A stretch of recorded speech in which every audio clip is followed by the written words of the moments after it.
عزیز پاکستانیوں، السلام علیکم۔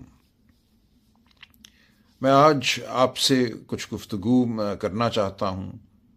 مجھے کہا گیا ہے کہ شاید آج رات مجھے اغوا کر لیا جائے، آج نہیں تو کل۔ وہ دن اب دور نہیں ہے جب شاید میں کھل کر بات نہ کر سکوں۔ میں یہ آپ سے کہنا چاہتا ہوں کہ پاکستان اس وقت ایک بار پھر ایک انتہائی تاریک دور سے گزر رہا ہے۔ مجھے سیاست میں آئے کوئی زیادہ عرصہ نہیں گزرا۔ میں ایک وکیل ہوں، میرے والد صاحب مرحوم بھی وکیل تھے۔ ہم نے تمام عمر محنت، خلوص، سچائی کی لگن میں گزاری ہے۔ میں اپنے والد صاحب کے نقش قدم پر چلنے کا ہمیشہ سے متمنی رہا ہوں۔ آج بھی میری یہی خواہش ہے کہ ایک عام انسان کے طور پہ میں کوئی وڈیرا نہیں، کوئی جاگیردار نہیں، میں کوئی پیشہ ور سیاستدان نہیں۔ میں سیاست میں صرف اس لیے آیا ہوں کہ ان اقدار کی پیروی کر سکوں، ان اقدار کو مضبوط کر سکوں وطن عزیز میں، جن کے لیے میرے والد نے اپنی زندگی بسر کی اور جن کے لیے میں اپنی زندگی وقف کرنا چاہتا ہوں۔ یہ کیا اقدار ہیں؟ یہ اقدار شرافت کی اقدار ہیں۔ یہ وہ قدر ہے جو کہتی ہے کہ ہر انسان کا احترام کرو، چادر کا، چار دیواری کا احترام کرو، قانون کا احترام کرو، سچائی کا احترام کرو۔ آج مجھے یہ نظر آتا ہے کہ اس ملک میں ایک ایسا نظام حکومت قائم ہے جو صرف دھونس پر قائم ہے، جو جھوٹ پر قائم ہے، جو فریب پر قائم ہے۔ میں سیاست میں صرف اس لیے آیا کہ میں اس دھونس، اس جھوٹ، اس فریب کی مزاحمت کر سکوں۔ میرے سامنے یہ بات ایک بار پھر کھل کر سامنے آئی 8 فروری کی رات، 9 فروری کی رات، جب الیکشن کے بعد ہم نے دیکھا۔ میں خود ایک امیدوار تھا، 1,00,000 ووٹ سے میں کہتا ہوں میں الیکشن جیتا۔ میرے سامنے الیکشن کے رزلٹ کو تبدیل کیا گیا۔ وہ بچے بچیاں جنہوں نے رو رو کر ووٹ ڈالے تھے، مجھے آج بھی وہ چہرہ یاد ہے اس بچی کا جس نے ماڈل ٹاؤن میں اسی APS اسکول میں جہاں یہ دھاندلی رات کی گئی، پکڑ کے ہاتھ میرا کہا تھا، انکل پہلی بار میں ووٹ ڈال رہی ہوں، میرے ووٹ کو سنبھال کے رکھنا۔ ہم اس ووٹ کو نہیں سنبھال سکے کیونکہ ہم سے چھین لی گئی وہ امانت جو ہمیں قوم نے دی تھی۔ اس کے بعد ایک دور پیدا ہوا جھوٹ اور فریب کا، کہ اس رات کا جو عذاب تھا، جو جھوٹ تھا، اس کو دبانے کے لیے مزید جھوٹ گھڑے گئے، ہم پہ مقدمے بنائے گئے، بے شمار جھوٹے مقدمے بنے، صرف عمران خان صاحب پہ نہیں، ہزاروں لوگوں پر، جن کو اٹھایا گیا، مارا پیٹا گیا، جن کی عزتیں پامال کی گئیں، اور یہ عمل آج بھی جاری ہے۔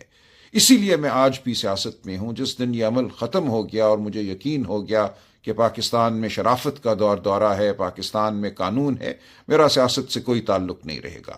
میں صرف مزاحمت کرنے کے لیے سیاست میں آیا ہوں، اور میں آپ سے بھی یہ اپیل کرتا ہوں کہ اپنے لیے، اپنے بچوں کے مستقبل کے لیے آپ بھی مزاحمت کیجیے۔ آج اس ملک میں کوئی فیکٹری لگانے کو تیار نہیں ہے، کوئی انویسٹمنٹ کرنے کو تیار نہیں ہے، غیر ملکی تو کیا کوئی پاکستانی کیوں یہ کرے گا، جب انہیں پتہ ہے کہ اس ملک میں صرف دھونس جو ہے وہی قانون ہے۔ کوئی شرافت باقی نہیں رہی، کوئی کرینہ نہیں ہے جس کے تحت زندگی گزاری جا سکے۔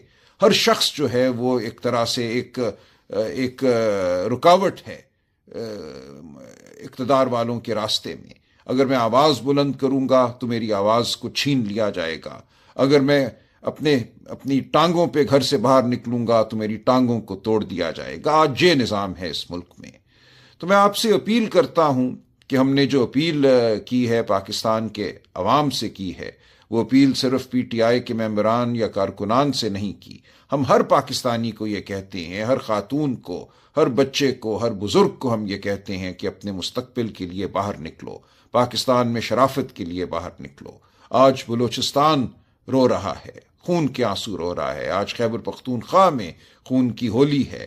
آج پنجاب جو ہے وہ زخم خوردہ ہے۔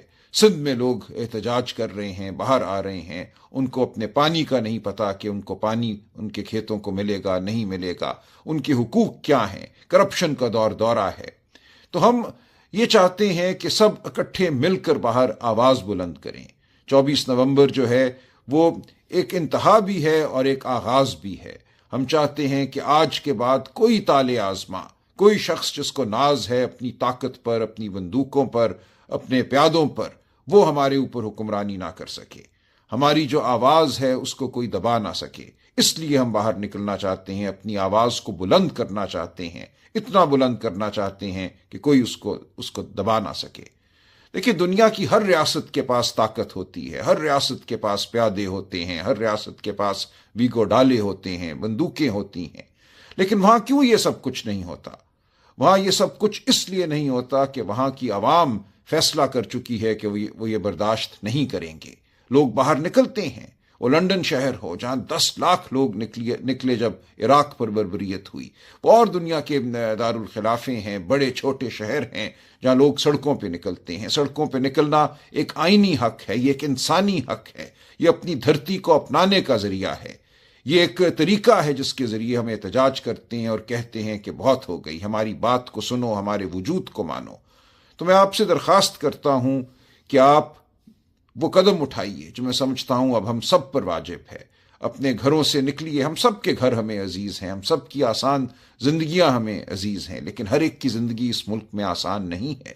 اس بربریت کی وجہ سے اس ملک میں بہت غربت ہے، اس ملک میں بچوں کو تعلیم نہیں ملتی، 40% بچے 15-16 سال کی عمر کے کسی اسکول میں نہیں جاتے، اس ملک کے ہسپتالوں میں شفا نہیں ملتی، اس ملک میں آگے بڑھ کر اگر کوئی نوکری کرنا چاہتا ہے باعزت تو اس کو نوکری نہیں ملتی، ڈگری تھامے لوگ سال ہا سال گزار دیتے ہیں، باہر جانے کی تمنا میں زندگیاں بسر کرتے ہیں۔ تو ہم نے اس ملک کو اگر ایک ایسا ملک بنانا ہے جو احترام آدمیت، احترام انسانیت پر مبنی ہو، جس کے حوالے سے ہم فخر کر سکیں، ہم دنیا کو بتا سکیں کہ ہمارا ملک ایک شریف ملک ہے، ہم ایک ایسے معاشرے کے رہنے والے ہیں، فرد ہیں جہاں انسان کی عزت ہے، تکریم ہے، جہاں تعلیم کو، صحت کو بنیادی حق سمجھا جاتا ہے اور دیا جاتا ہے، تو ہمیں آواز بلند کرنا ہوگی، ہمیں باہر نکلنا ہوگا، ہمیں احتجاج کرنا ہوگا، ورنہ ہمیں چن چن کر ختم کر دیا جائے گا۔ آج میں اغوا ہوں گا، کل کوئی اور اغوا ہو جائے گا، باقی لوگ ڈر جائیں گے، سہم جائیں گے، یہ ملک ایک قبرستان بن جائے گا۔ ہم نے اس ملک کو قبرستان نہیں بننے دینا، یہ ایک نخلستان ہے، یہ ایک خوبصورت گلستان ہے، اور ہم نے اس کو گلستان کے طور پہ آگے بڑھانا ہے۔ اس ملک سے ہم نے نفرت ختم کرنی ہے، ہم نے انتشار ختم کرنا ہے۔ ہم چاہتے ہیں کہ ہم سب پاکستانی رنگ، نسل، مذہب، صنف کی تفریق سے بالا تر ہو کر اچھی زندگیاں گزاریں، سچی زندگیاں گزاریں، محنت کر سکیں، اپنے مستقبل کو سنوار سکیں۔ تو میرا ساتھ دیجئے، ان سب کا ساتھ دیجئے جو 24 نومبر کو اپنے گھروں سے باہر نکلیں گے، بہت پرامن طریقے سے، پرشکوہ طریقے سے باہر نکلیں گے۔ ہم کوئی دنگا فساد نہیں کرنا چاہتے، ہم بڑے منظم طریقے سے اپنی آواز بلند کرنا چاہتے ہیں۔ ہمارا ساتھ دیجئے، اپنی نسلوں کا ساتھ دیجئے، اپنا ساتھ دیجئے۔ بہت شکریہ۔